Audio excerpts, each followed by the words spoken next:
पुराणों के अनुसार विश्वकर्मा को देवलोक का अभियंता कहा जाता है। हर साल विश्वकर्मा जयंती भाद्रपद माह में मनाई जाती है। इस दिन विशेष रूप से कल कारखानों, औजार बनाने वाले संस्थानों में विश्वकर्मा की पूजा की जाती है। आइए जानते हैं इस साल विश्वकर्मा जयंती कब मनाई जाएगी। ऐसा माना जाता है कि भाद्रपद माह में जब सूर्य कन्या राशि में प्रवेश करता है, उसी दिन विश्वकर्मा जी का जन्म हुआ था। भगवान विश्वकर्मा को ही इस सृष्टि का निर्माण करता माना जाता है। पुराणों के अनुसार जब ब्रह्मा जी ने इस सृष्टि की रचना की थी, तो उसे सजाने संवारने का काम विश्वकर्मा जी ने ही किया था। इसलिए विश्वकर्मा जी को इस सृष्टि का पहला शिल्पकार भी कहा जाता है। कब है विश्वकर्मा जयंती? वैसे तो हर वर्ष विश्वकर्मा जयंती 17 सितंबर को मनाई जाती है, लेकिन इस वर्ष 16 सितंबर को ही विश्वकर्मा जयंती मनाई जाएगी।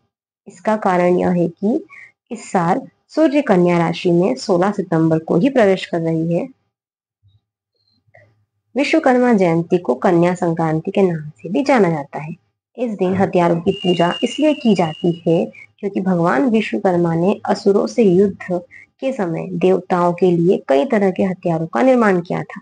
सूत जी बोले, प्राचीन समय की बात है, मुनि विश्वामित्र के बुलावे पर मुनि और सन्यासी लोग एक स्थान पर एकत्र हुए सभा करने के लिए।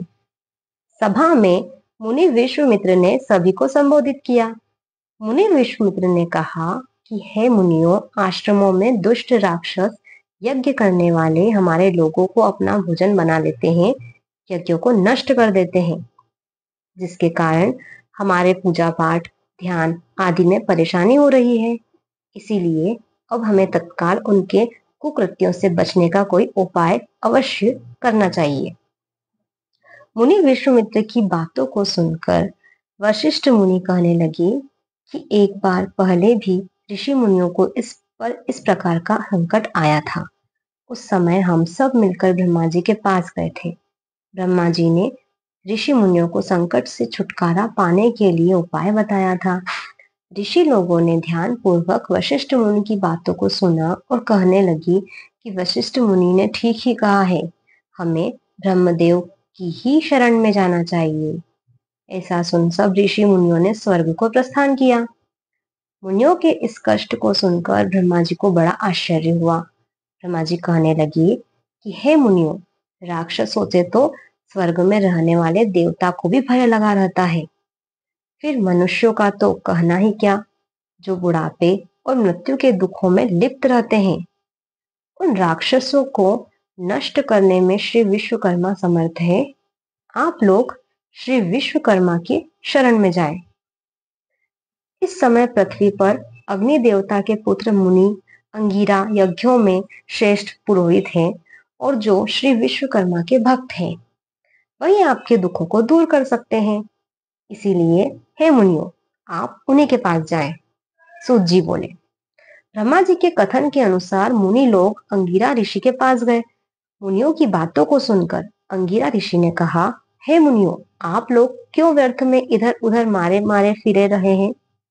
दुखों को दूर करने में विश्वकर्मा भगवान के अतिरिक्त और कोई भी समर्थ नहीं है। अमावस्या के दिन आप लोग अपने साधारण कर्मों को रोककर भक्ति पूर्वक श्री विश्वकर्मा कथा सुने और उनकी उपासना करें। आपके सारे कष्टों को विश्वकर्मा भगवान अवश्य दूर करेंगे।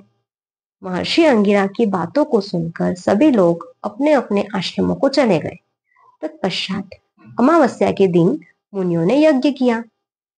यज्ञ में विश्वकर्मा भगवान का पूजन किया, श्री विश्वकर्मा कथा को सुना, जिसका परिणाम यह हुआ कि सारे राक्षस भस्म हो गए।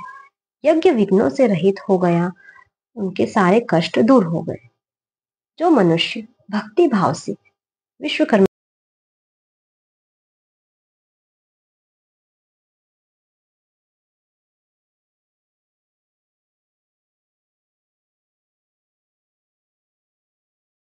विश्वकर्मा भगवान की पूजा करता है, वह सुखों को प्राप्त करता हुआ संसार में बड़े पद को प्राप्त करता है।